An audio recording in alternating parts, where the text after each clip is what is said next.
Hello বন্ধুরা, good morning সবাইকে। কেমন আছো তোমরা সবাই? আশা করছি সবাই খুব খুব ভালো আছো, আর আমরাও খুব ভালো আছি। আমার নতুন আরও একটা ভিডিওতে সবাইকে জানাচ্ছি অনেক অনেক স্বাগত আর অনেক অনেক ভালোবাসা। তো এইদিকে আমি ঘুম থেকে আজকে অনেক সকালে উঠতে হয়েছে, কারণ আজকে নাকি তোমাদের দাদাভাই সকাল সকাল কাজে যাবে, মানে সেই আগের রুটিনে। তো দুদিন তো বেশ ভালোই আরামে ছিলাম, 7টা 7:30 ঘুম থেকে উঠতাম। তো আজকে আবার শুরু হয়ে গেছে সেই 6:30টায় উঠেছি, দেরি হয়ে গেছে একটু আর কি। উঠতে হতো আমাকে 6টা কি 6:45টার দিকে। তো যাই হোক, একটু দেরি হয়ে গেছে। ভাতটা বসিয়ে দিয়ে তোমাদের সামনে কথা বলার মানে সুযোগই নেই যে সামনাসামনি একটু কথা বলবো। তাই ভাবলাম এদিকে সবজি কাটছি, তাড়াহুড়ো তাড়াহুড়ো করে একটু ক্যামেরাটা যেরম সেরম করে মানে তুলেছি ছবিটা আর কি, ভিডিওটা করেছি আর কি। তো চলো, দেখতে থাকো আর আমার সঙ্গে থাকো। এইদিকে দেখো ডাটা কাটা হয়ে গেছে আর ঝটপট করে চলে এসছে এখন এটা ধুতে। তো কোনো রকম এই হচ্ছে ডাঁটার তরকারিটাই আজকে রান্না করব। তো আর সঙ্গে কি করব সবটাই তোমাদের সঙ্গে অবশ্যই শেয়ার করব। তো পুরোটা দেখতে গেলে তো আমার পুরো ভিডিওটাই দেখতে হবে তোমাদেরকে, কেউ কিন্তু ভিডিওটা স্কিপ করে দেখো না, পুরো ভিডিওটা দেখার অনুরোধ রইল। এইদিকে ডাঁটা কেটে ধুয়ে নিয়ে এসে, আর এইদিকে দেখো মিক্সির মধ্যে দিয়ে দিলাম মটরের ডাল। তো ডালটা আমি বড়া করে নিয়েছি কিছুটা, আর এদিকে দেখো তরকারি বসিয়ে দিয়েছি। যদি সব বড়া করতে যাই অনেকটা দেরি হয়ে যাবে, কিছুটা আমি রেখে দিয়েছি পরে করব। আর এদিকে কিছুটা বড়া করেছি, ডাঁটার তরকারিতে কিছুটা দেবো, তোমাদের দাদাভাই এমনি মুখে খাবে কিছুটা। তো এদিকে আলু দিয়েই শুধু করছি, পটল মটর ঘরে আনা ছিল না, তো আলু দিয়েই করবো। আর সঙ্গে বড়া দিলে আর কিছুই লাগে না, এমনি তরকারিটা একটু মানে আঠালো টাইপের হয়ে যায়, মাখা মাখা হয়ে যায়, আর ঝোল ঝোল হয় না আর কি। আর যদি বড়াটাও না দিন একটু কেমন কেমন হয় আর কি। তো যাই হোক, এখানে দেখো ডাটা অনেকগুলোই ডাটা কেটে নিয়েছি, অনেকটা মানে কম টাইমে অনেকগুলো ডাটা কাটতে পেরেছি আর কি। তো চলো, এদিকে দেখো ডাটার তরকারিটা বসিয়ে দিয়েছি, আর তারপরে আমি চলে এসেছি এখন শাক তুলতে। তো ডাটার তরকারিটা হয়ে গেছে, আর বড়া এখনও ভাজা হয়নি, ভাজবো। তো আগে ভাবলাম কিছুটা শাক তুলে নিই। তো এইদিকে চলে এসেছি হচ্ছে আমি কটা পুঁই পাতা তুলতে, সব রকম শাক মিশিয়ে রান্না করব। ওইদিকে চাল কুমড়োর পাতা রয়েছে, এদিকে কটা পুঁই পাতা তুলে নিচ্ছে।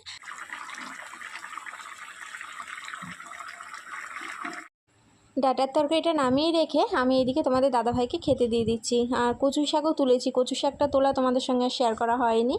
আর এদিকে তোমাদের দাদাভাইকে ডাঁটার শাক দিয়ে আর হচ্ছে ডাঁটার তরকারি, ডাঁটার শাক মানে ডাঁটার তরকারি দিয়ে আর বড়া ভাজা দিয়ে তোমাদের দাদাভাইকে খেতে দিয়ে দিচ্ছি। দিয়ে আমি ওইদিকে হচ্ছে শাক তুলে এনেছি, সেটা কেটে আমি কিন্তু বসিয়েও দিয়েছি। তো এখানে বাকি যে বড়াগুলো বাকি ছিল সেই বড়াগুলো ভাজলাম, মাছ ভাজলাম, মেয়ের জন্য মেজদা দিয়েছিল কাতলা মাছ। আর এদিকে যে শাকটা বসিয়ে দিয়েছি বললাম, শাকটা প্রায় হয়েই গেছে। আর এই দেখো কাতলা মাছের তেল, এটা এখন রান্না করব। হ্যালো বন্ধুরা, অনেকটা পরে চলে আসলাম, এখন বাজে হচ্ছে 9:30। কতটা পরে তোমাদের সামনে আসলাম। উঠেছি, ঘুম থেকে উঠেছি 6:30, এমনি দেরি হয়ে গেছে, সকাল থেকে সামনাসামনি কোনো কথা হয়নি। তারপরে প্রচুর কাজ করলাম, অনেক রকমের রান্না বান্না করেছি, সবটাই তোমাদেরকে দেখাবো। আর হচ্ছে যেখানে রান্না করি সেই জায়গাটা যেরকম তেল কাস্টে হয়েছিল, আর হচ্ছে বৃষ্টির জলে ছ্যাদলা পড়ে গেছিলো, সেই জায়গাটা আমি ভালো করে সার্ফ দিয়ে দিয়ে ঘষেছি। ঘষতেও তো অনেকটা টাইম লেগেছে, মানে এখন চান করে আসলাম 9:25 বাজে। তো বিছানাটা এখনও তুলতে পারিনি, বিছানাটা তুলবো, ঘরের জানালা খোলা হয়নি, ঘরের জানলাটা খুলবো। তো চলো, মেয়ে ওইদিকে ভাত খাচ্ছে, মা ভাত দিয়েছে, মেয়ে ওখানে বসে বসে ভাত খাচ্ছে। তো চলো দেখতে থাকো ভিডিওটা আর আমার সঙ্গে থাকো। মাথাটা একটু গরম হয়ে গেছে, কারণ বাজে 9:30 তোমাদেরকে বললামই। তো স্নানটা আমি 2 মিনিটে সেরেছি, বুঝতেই পারছো। আজকে মানে সাবান মাখারও আমি সময়ই পাইনি, কোনো রকম ফেস ওয়াশ দিয়ে মুখটা ধুয়ে জল ঢেলে চলে এসেছি ঘরে। এসেই তোমাদের দাদাভাইকে আমি বলছি, তুমি মানে কাজে যাইনি, কাজটা হয়নি আর কি, ক্যান্সেল হয়ে গেছে। তাই আমি বললাম কি যে তুমি তাহলে মাম্মামকে একটু স্কুলে নিয়ে যাও, তাহলে আমার আর এত তাড়াহুড়ো করতে হয় না। 9:30 বেজেই গেছে, 9:30টার সময় স্কুলে গেলে ম্যাডাম একটু বকাবকি করে, কারণ স্কুল 9:45 থেকে বা 8:30 থেকে, আমি যাই হচ্ছে 9টায়, কেউ 5 মিনিট আগেও যাই, কোনো অসুবিধা হয় না। কিন্তু 9:30টায় গেলে বকাবকিই করে। তো তার জন্য আর কি তোমাদের দাদাভাই বললো আমি ডিমটা এনে দিচ্ছি, মাম্মামকে আর নিয়ে যাব না। আমি বললাম ঠিক আছে সেটাই করো, কারণ এখন আর মেয়েকে নিয়ে যেয়ে কোনো লাভ নেই, এক্ষুনি স্কুল ছুটি হয়ে যাবে। আর এইদিকে দেখো আমি হচ্ছে বিছানা মানে চাদরটা আবারও দেখো প্রায় তোলার মতনই, প্লাস্টিকটা এত নেমে যায় না, কি বলবো, আমার ভীষণ রাগও হয় প্লাস্টিকটা এত নেমে যায়। তাছাড়া কিন্তু এমনি প্লাস্টিক থাকলে যে বিছানা চাদর সরে মরে যায় সেই সব কিছুতে অসুবিধা হয় না, কিন্তু এই যে প্লাস্টিকটা আমার নেমে যায়, কীভাবে যে নেমে যায় আমি বুঝতেই পারি না, কিছুতেই বুঝতে পারি না। তো এদিকে জানলা খুলে দিয়েছে আর পুরো ঝলমল করছে রোদ্দুরে, মানে জানলায় কিছু দেখাই যাচ্ছে না ওই পাশে। তো এমন কিছু নেই যে জানলা খুলেই তোমাদের একটা সুন্দর পরিবেশ দেখাবো, সেরকম উপায় নেই, কারণ জানলা খুললেই কাকিদের বাড়ি দেখা যায়, কাকিদের বাড়ির দেওয়াল দেখা যায়। তো তার জন্য জানলা খুলেই আর কি। আর এখানে মাথা আঁচড়াচ্ছে আর পাশের বাড়ি একটা বউর সাথে কথা বলছে আর কি। বলছি যে মেয়েকে আজকে স্কুলে পাঠালাম না, দেরি হয়ে গেছে, তো এইসবই বলছি। আর উনিও পাঠায়নি মেয়েকে, আর না উনি পাঠিয়েছে বললো, হ্যাঁ উনি পাঠিয়েছে মেয়েকে বললো। আমি বললাম যে ওর বাবা গেছিলো ডিম নিয়ে আসতে, ডিম নিয়ে চলে এসছে। তো ডিম এনে এখন গেছে, ওই যে আমাদের একটা ভাঙা সাইকেল ছিল সেটা বিক্রি করতে গেছে। আমি বললাম বেচে দাও কত, জং মং পরে একদম যাচ্ছে তাই অবস্থা হয়ে যাচ্ছে, আর জায়গাটাও মানে বিচ্ছিরি লাগে দেখতে। তো ও হচ্ছে নিয়ে গেছে সাইকেলটা। আর এদিকে মাম্মাম গেটের ওখানে বসে আছে, আমি ওকে ডাকছি ঘরে চলে আয় মা, ঘরে চলে আয়। তো চলো এদিকে মাথা টাথা আশ্রয় নিই, সিঁদুর টিঁদুর পরবো, মুখে একটু ক্রিম মাখবো, তো তারপরে আবার তোমাদের সামনে আসছি। আর এতটা টাইম ধরে কি করলাম, তো এই দেখো এই জায়গাটা ডোলে ডোলে ডোলে ডোলে মানে ছ্যাদলা পড়ে গেছিলো, না এই জায়গাগুলো দিয়ে পুরো ছ্যাদলা পড়ে গেছিলো। তো গ্যাস ট্যাস পুরো পরিষ্কার করলাম, গ্যাস ফ্যাস পরিষ্কার করলাম। এখানে মেয়ে হচ্ছে ভাত খেয়েছে, আর এখানে মেয়ের কটা ভাত ঢাকা রয়েছে, হচ্ছে মা দিয়ে গেছিলো রাইসের চালের ভাত, ঠিক আছে। তো মেয়ের থালাটা আমি খেয়ে একবারে ধুয়ে নেবো। আর বাসন যা মেজেছি, এই ঝুড়িতে একটা বাসনও ছিল না, সব বাসন মেজেছি। দেখলে পুরো এইটা করতেই আমার আধা ঘন্টা 1 ঘন্টা টাইম লেগে গেছে। তো এই যে তোমাদের দাদাভাই কালকে যন্ত্রপাতিতে পুজো দিয়েছিল, মানে কাজের যে যন্ত্রপাতি সেগুলো পুজো দিয়েছিল, ঠিক আছে। আজকে তোলা হবে। আর গাড়িটাও ধুয়ে টুয়ে তারপরে অনেক কিছু করেছিল আর কি। গাড়িটাও ধুয়েছিল, ধোয়ার পরে হচ্ছে কি যেন করলো, ধূপকাঠি দিল, ফুলের মালা টালা পরিয়েছে, তো তোমাদেরকে দেখাবো, ঠিক আছে। এদিকে বিছানাটাও দেখলে তুলে নিলাম। তো আজকে রোদ্দুর সেরকম ওঠেনি। আর কালকে জামা কাপড় অনেক কেচেছি, সেগুলো এখনও ছাদের থেকে মানে মা তুলে রেখেছে, এখনও ঘরে আনা হয়নি, পরে নিয়ে আসছি। ভালো একেবারে নিয়ে আসি, তোমরা দেখো কত কেচেছিলাম কালকে। ওই দেখো, ঠিক আছে, এই দেখো, বুঝলে তো কত কেচেছি। এগুলো আবার ভাঁজ করতেও আমাকে মানে অনেকটা টাইম লাগবে, প্রায় 10-15 মিনিট লেগে যাবে। এখানে যে জামা কাপড় কেচেছি কালকে তো তোমাদের সঙ্গে ব্লগ ভিডিও শেয়ার করিনি, তাই আর দেখানো হয়নি, হাঁপিয়ে গেছি। তো চলো সিঁদুরটা এখনও পরিনি, সিঁদুরটা পরে একটুখানি 5 মিনিট মতো রেস্ট নেবো, তারপরেও খেতে বসবো। মেয়ের খাওয়া হয়ে গেছে, তোমাদের দাদাভাইয়ের খাওয়া হয়ে গেছে, এখন আমি খেলেই ব্যাস খাওয়া দাওয়ার পর্বটা মিটবে। আর এদিকে একটা নারকেল বের করে রেখেছি, এই যে নারকেলটা না গাছ বেরিয়ে গেছে, দেখি রাত্রে কিছু করতে পারি কি না। যদি পারি করবো, আবার করতেও ভয় ভয় লাগছে, কারণ গ্যাস শেষের দিকে, একদম শেষের দিকে। রাতে রান্নাটা হবে কিনা তাও বলতে পারছি না। তো চলো পরে কথা বলছি আবার। তোমাদের দাদাভাইয়ের খাওয়া হয়ে গেছে, মেয়ের খাওয়া হয়ে গেছে, এখন আমি খাওয়া দাওয়া করবো। আর কী রান্না করলাম ফাইনাল লুকটা তোমাদেরকে দেখিয়ে দিই। শাক ভাজা, বড়া ভাজা, মাছ ভাজা, এই যে ডাটার তরকারি বড়া দিয়ে। আর এখানে রয়েছে স্পেশাল একটা জিনিস, চলো তোমাদেরকে দেখাই। এই দেখো মাছের তেল, পেঁয়াজ দিয়ে আর আলু দিয়ে করেছে, আমি বেগুন দিয়ে পছন্দ করি না। তো খাওয়া দাওয়ার পরে একটুও রেস্ট নিইনি, হচ্ছে এখন চলে এসেছি আমি জামা কাপড় ভাঁজ করতে। কত জামা কাপড়, আর চেয়ারে রেখেছিলাম, মামা আবার চেয়ার নিয়ে চলে গেছে খেলা করতে, আর বিচ্ছিরি লাগছে একদম, খাটের পরে জামা কাপড়গুলো রেখে চলে গেছে। তাই ভাবলাম তোমাদের দাদাভাই ওইদিকে বালা করতে বসেছে, আর আমি ভাবলাম এদিকে জামা কাপড়গুলো আগে ভাঁজ করে নিই। অনেক জামা কাপড় রয়েছে, বিছানার চাদর টাদর কেচে দিয়েছিলাম আগের দিন, তো সবই শুকিয়ে গেছে। মানে বৃষ্টির পরের দিন যে এত সুন্দর রোদ হবে ভাবাই যায়নি। ভেবেছিলাম হয়তো রোদ্দুর হবে, যাবে এরকম হবে, কিন্তু না, একদম টানা রোদ্দুর দিয়েছে। আর জামা কাপড় আমার 12টার মধ্যেই শুকিয়ে গেছিলো। তো আমি আর যেতে পেরেছিলাম না, কিসের জন্য যেন যাইনি, মাই সব তুলে বাসের পর রেখে দিয়েছিল। তো আমি এই যে আজকে নিয়ে আসলাম দেখলেই তো। আর এখনও জানো তো আমি জামা কাপড় নাড়িনি, আর স্নান করে যে জামা কাপড় ছিল সেগুলো কিন্তু আমার নাড়ার কথা মনেই নেই। আমি এই যে এখন হচ্ছে জামা কাপড় ভাঁজ করতে যাই না, আমার না ফট করে মনে পড়েছে যে আমি তো জামা কাপড় নাড়িনি, কিন্তু জামা কাপড়গুলো গেল কোথায়, আমি দেখতে পাচ্ছি না কেন। সামনেই তো রেখেছিলাম, সামনে থাকলে মনে থাকতো।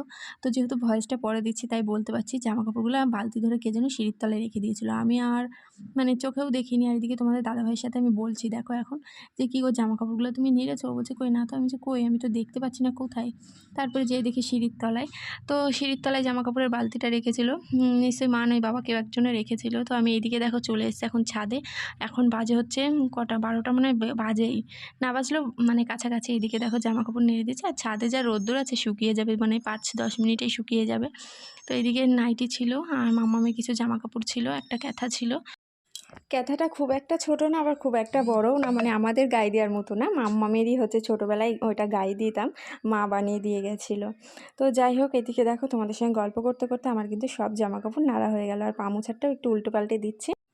কয়দিন ধরে ভাবছিলাম বালিশটা ছিঁড়ে গেছে, রোদ্দুরে দিয়ে তুলোটা বের করে ফেলবো। তো তাও মাথায় দেওয়া হতো এমনি, মানে একটা বালিশও বেশি নেই, মানে 3টে বালিশ 3 জনার লাগে। তো এখানে দেখো বালিশটা কতটা ছিঁড়ে গেছিলো, আমি কিন্তু হাত দিয়েও ছিঁড়িনি, অটোমেটিক তুলো বেরিয়েই যাচ্ছে। তো তুলোগুলো এখন ভালো করে রোদ খাইয়ে আমি হচ্ছে বালিশ বানিয়ে ফেলবো। এখানে 1 কেজি তুলো রয়েছে, মানে একটা বালিশে 1 কেজি তুলো, 2টো বালিশ হয়ে যাবে ভালো মতো। তো এইদিকে দেখো আমি বালিশগুলো এখন ছিঁড়ে রোদ খাইয়ে নিই, তারপরে বালিশ বানিয়ে ফেলবো। আর হ্যাঁ, আমরা কিন্তু সবই পারি। আমরা হচ্ছে গরিব ঘরের মেয়ে। গরিব ঘরের মেয়েরা মানে পারে না এমন কোনো কাজ খুবই কম আছে, সব কাজই ধরতে গেলে পারে। আমি বিয়ের আগে যতটা কাজ না পারতাম, বিয়ের পরে কিন্তু একাই শিখে গেছি। আমি কিন্তু কারোর হাত ধরে কোনো কাজ শিখিনি, ঠিক আছে, একাই সব শিখে গেছি। রোদ্দুরের জন্য তাকানো যাচ্ছে না, এত রোদ্দুর চারিদিকে দেখা। আর ওখানে তুলোগুলো সব আমি রোদ্দুরে দিলাম, আর রোদ্দুরটা একটু পাক, তারপরে একটা বালিশের কভারের মধ্যে ভরবো।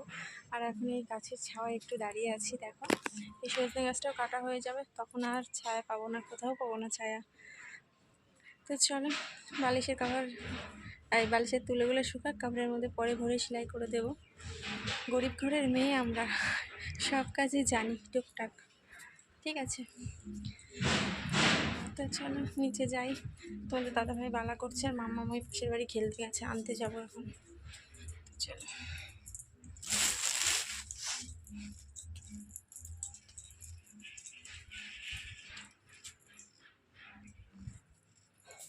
জানো, 2টো বালিশ হয়ে যাবে, একটা বালিশে যা তুলো আছে, অনেক তুলো। ঠিক আছে, তোমার কাছে বালা দিয়ে যাও, বালা দিয়ে বাবু কাছে যাও। এটা ফেলে দেবো, এটা ফেলে দেবো, আর এই ওয়ারটা নিয়ে আসলাম ঘরে। নাকের মধ্যে তুলো চলে গেছে, মনে হচ্ছে সুস্থ করছে। হাতে কটা উঠেছে জানি না, 3টে 6টা 9টা 10টা, একবারে এক খাবলাই 10টা তুলে নিয়েছি। আচ্ছা তুমি নাও, আমি আসছি, বাবুকে নিয়ে আসি। নিয়ে এসে আমি ওকে চান করবো। কটা বাজে এখন? হ্যাঁ হ্যাঁ ঠিক আছে। তো চলো, মেয়েকে আনতে গেছিলাম পাশের বাড়ি, ওই যে খেলা করছিল, আনতে যে আসার সময় দেখেছে সাজা জিনিসের গাড়ি, সেখানের থেকেই এটা কেনা হয়েছে। আর দাম নিয়েছে 20 টাকা, এইটুকু জিনিসের দাম 20 টাকা। তো মেয়েকে স্নান টান করিয়ে দিলাম, তারপরে যে খেতে বসেছি, মাছের তেল, শাক ভাজা, বড়া ভাজা, এইদিকে রয়েছে ডাঁটার তরকারি, এটা হচ্ছে আমার, এটা হচ্ছে মাম্মামের, মাছ ভাজা রয়েছে, বড়া রয়েছে, শাক ভাজা, আলু। তো খাওয়া দাওয়ার অনেকটা পরে চলে আসলাম, তোমাদের দাদাভাইও খেয়ে নিল, তারপরে বাসন ছিল সেগুলো মাজলাম। আর এইদিকে চলো তোমাদেরকে একটা জিনিস দেখায়, ওইখানে মা হচ্ছে কলা গাছ কাটছে। এই দেখো এত বড় একটা কলা গাছ মা কিন্তু নিজেই কেটে ফেলেছে। আর এই কলা গাছটা কাটার কারণ, কলা কিন্তু এখনও ধরেনি, মানে একদম ছোট ছোট কলা হয়েছে, আর ওই মোচাটা খাবে বলে কলা গাছটা কেটে ফেলা হলো। আর হচ্ছে এই কলা না খাওয়া মানে যায় না, বলতে গেলে কি বড় হয় না বেশি, খুব একটা বড় হয় না, বিচে কলা তো বেশি পোক্ত না হলে খেতেও ভালো লাগে না। তো এই দেখো মা কিন্তু কেটে নিয়েছে, এই দেখো। তো মা এখন এখানে এই যে বড় বড় যে খোসা মানে খোলাগুলো, সেগুলো এখন কেটে কেটে ফেলে দিচ্ছে। আর এটা এখন খাওয়া হবে, এখন খাওয়া হবে না, মানে কালকে খাওয়া হবে বা পরশুদিনই খাওয়া হবে। এই যে এটা অনেক বড় মোচা, অর্ধেকটা মা রান্না করবে আর অর্ধেকটা আমরা রান্না করবো। আর এই কলাগুলোও কিন্তু অনেকভাবেই খাওয়া যায়, মানে অনেক রকমভাবেই খাওয়া যায়, ঘন্ট মন্ট করে খাওয়া যায়। আর এই দেখো গাছের একদম কচি থোর, আর বিচে কলা গাছের মানে বিচে কলার হচ্ছে থোর কিন্তু দারুণ নরম হয়, আর খেতেও দারুণ টেস্টি হয়। আর মোচার তো কথাই নেই, দারুণ দারুণ লাগে খেতে। তো চলো এই যে মোচা আর কলাটা কেটে রাখলো, কাল পরশু রান্না হবে।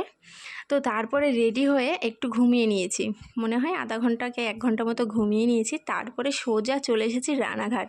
তো মাঝে আর তোমাদের সঙ্গে আমি কিছুই শেয়ার করতে পারিনি, কারণ ঝটপট করে সব রেডিমেডি হয়েছি। তো আর মানে স্টেশনে আসার মানে 2 মিনিট পরেই ট্রেন ঢুকে গেছে, মানে টিকিট কেটে স্টেশনে আসলাম, তারপরে ট্রেনটা ঢুকে গেছে। তো তারপরে দেখো রানাঘাট মানে এখন ব্রিজ পার হচ্ছে, আর এখানে মাম্মাম হাঁটি হাঁটি করে পার হচ্ছে। তো চলো এখন হচ্ছে এসেছি আমরা রানাঘাটে কি করতে, জামা কাপড় দেখতে, বা বেশি কিছু কিনবো না, শুধু দেখতেই এসেছি যে কীরকম জামা কাপড় উঠেছে। তো মাম্মামের জন্য হট প্যান্ট দেখছিলাম, তো এই দোকান থেকে সেরকম একটা পছন্দ হলো না, এখন অন্যদিকে চলে যাবো। আর তোমাদেরকে তো মানে সামনাসামনি আসেই নিয়ে একটুখানি দেখিয়ে দিলাম। তারপরে অনেক ঘোরাঘুরির পরে কিছুই এখনও পর্যন্ত কিনতে পারিনি, 6:30 মানে বাজতে গেল। এখানে অনেক কিছুই দেখলাম, খাওয়ার জিনিস দেখছি এখন কোনটা খাবো। তোমাদের দাদাভাই এই চিকেন সাটেটা দেখাচ্ছিলো, তো এটা খাবো না, এটা মানে খুব একটা আমার ফেভারিট খাবার না। নিয়ে নিয়েছে হচ্ছে মাটন কাটলেট। তো এই মাটন কাটলেট আমি কোনোদিন খাইনি, চিকেন কাটলেট খেয়েছি কিন্তু মাটন কাটলেট খাইনি। কাটলেটটা ভালোই লাগলো খেতে, কিন্তু একটু মুচমুচেটা না বেশি, অতটা মুচমুচে ভালো লাগছিল না, দাঁতে লাগছিল। তো এখানে বসে আছে এখন স্টেশনে, ট্রেনের অপেক্ষা করছি, প্রচণ্ড মাথাও যন্ত্রণা করছে। আর এই যে একটা ট্রেন ঢুকেছে, এটা আমাদের না, এরপরে যেটা আসবে সেটাই আমাদের। তো চলো এখন ওই ট্রেনের ওই দিকটাই যাই। তো এই দেখো আর একটা ট্রেন ঢুকে গেছে ওই পারে, ওটা কত নম্বর স্টেশন আমি জানি না, ওই পারে ট্রেন ঢুকেছে, ওইটাও আমাদের না। তো তারপরে আমাদের ট্রেন চলে এসেছিলো, আর এখন আমরা ট্রেনে উঠে পড়েছি, লেডিস স্পেশাল ট্রেন এটা। তো এটাতে অনেক ছেলেরাও রয়েছে কিন্তু কিন্তু এটা কিন্তু শুধু মেয়েদেরই ট্রেন, বেশ ভালো, ফাঁকা একদম, খুব ভালো ট্রেনটা। তো তারপরে আমরা বিননগর স্টেশনে নেমে পড়েছি, নেমে এখানে দেখো একটা বিশ্বকর্মা ঠাকুরের পুজো হয়েছিল। আর এই যে বিননগর স্টেশন, তোমরা তো সবাই জানো, আমার ভিডিওতে মাঝে মধ্যেই দেখতে পাও। তো বাড়ি চলে এসেছি, বাড়ি এসে এইদিকে বসিয়ে দিয়েছি ভাত। বাড়ি এসেই ভাত বসাইনি, বাড়ি আসার 1 ঘন্টা পরে ভাত বসাচ্ছি। মাথায় আচ্চার করে হচ্ছে ওই নবরত্ন তেল তোমাদের দাদাভাই মাথায় দিয়ে ভালো করে মাসাজ করে দিয়েছে। তো তার 1 ঘন্টা পরে এদিকে ভাত বসিয়ে আসলাম। আর এইদিক থেকে ওই যে তুলোটা তোমাদেরকে দেখালাম, ব্যাগে ভরে রেখে দিয়েছি। আর এইদিকে মাছের তেলে বড়া ভাজি, দারুণ একটা সেন্ট বেরোচ্ছে, দারুণ দারুণ। মানে মাছের তেল ভেজেছিলাম, তেল থেকে এতটাই তেল বেরিয়েছে যে তেলটা আমি রেখে দিয়েছিলাম, ফেলিনি। ওই তেলে এখন পেঁয়াজি বানাচ্ছি, দারুণ সেন্ট বেরোচ্ছে, একটু ঝালঝাল করে লঙ্কা, অনেকগুলো লঙ্কা দিয়েছি, দিয়ে এখন ঝালঝাল করে দেখো বড়া বানিয়ে নিচ্ছি। আলু সেদ্ধ ভাত, সঙ্গে বড়া, পেঁয়াজি, বড়া ভাজা বা পেঁয়াজি। আর আমার একটুখানি তরকারি রয়েছে, দুপুরের তরকারি, আর ভাতও রয়েছে, কটা ঠান্ডা ভাত রয়েছে। তো চলো বড়াগুলো সব উল্টে দিয়ে নিই। তো দেখো সব উল্টে দিয়েছি, আর একটু পরেই নামিয়ে ফেলবো। এইদিকে দেখো পেঁয়াজ কেটে রেখেছি, কুচিয়ে রেখেছি, কটা পেঁয়াজিতে দিয়েছি, আর কটা আলু সেদ্ধ মাখার জন্য রেখেছি। প্রচণ্ড গরম, আমি না হাত দিতে পারছি না এখানে, তোমাদেরকে দাঁড়াও সাঁড়াশি দিয়ে ধরে দেখাচ্ছি। এই দেখো এখানে হচ্ছে আলু সেদ্ধ রয়েছে, আলু সেদ্ধটা ঘরে যেয়ে মাখতে হবে, তোমাদের দাদাভাইকে দিয়ে মাখাবো, কারণ কাঁচা লঙ্কা দিয়ে না ডললে আমার প্রচণ্ড হাত জ্বালা করে। আর এখানে এই দেখো পেঁয়াজিগুলো একদম রেডি। তো এখন খাওয়া দাওয়া করবো, এখন বাজে হচ্ছে 10টা, 10টাই বাজে, হ্যাঁ 10টা বাজে, খাওয়া দাওয়া করবো। আলু সেদ্ধটা তোমাদের দাদাভাই মেখে দেবে। আর এইদিকে এই যে একটুখানি ডাঁটার তরকারি রয়েছে, আর এইটার নিচে রয়েছে ভাত। এই ঢাকনাটা দেখছি দারুণ সেটিং হয়ে গেছে হাঁড়িটার সাথে, এই যে কটা ভাত রয়েছে। তো চলো ঝটপট করে খাওয়া দাওয়া করে নিই, তারপরে আবার আসছি। তো খাওয়া দাওয়া হয়ে গেছে, দেখো তোমাদের দাদাভাই লাইটটা বন্ধ করে দিল বাইরের। আর এইদিকে হচ্ছে মাথায় এমন তেল দিয়েছি, মানে কি বলবো, ভীষণ আরাম লাগছে। তো চলো ভিডিওটা আর বেশি বড় করো না, ভিডিওটা যেখানে শেষ করে দিচ্ছি। সবাইকে টাটা।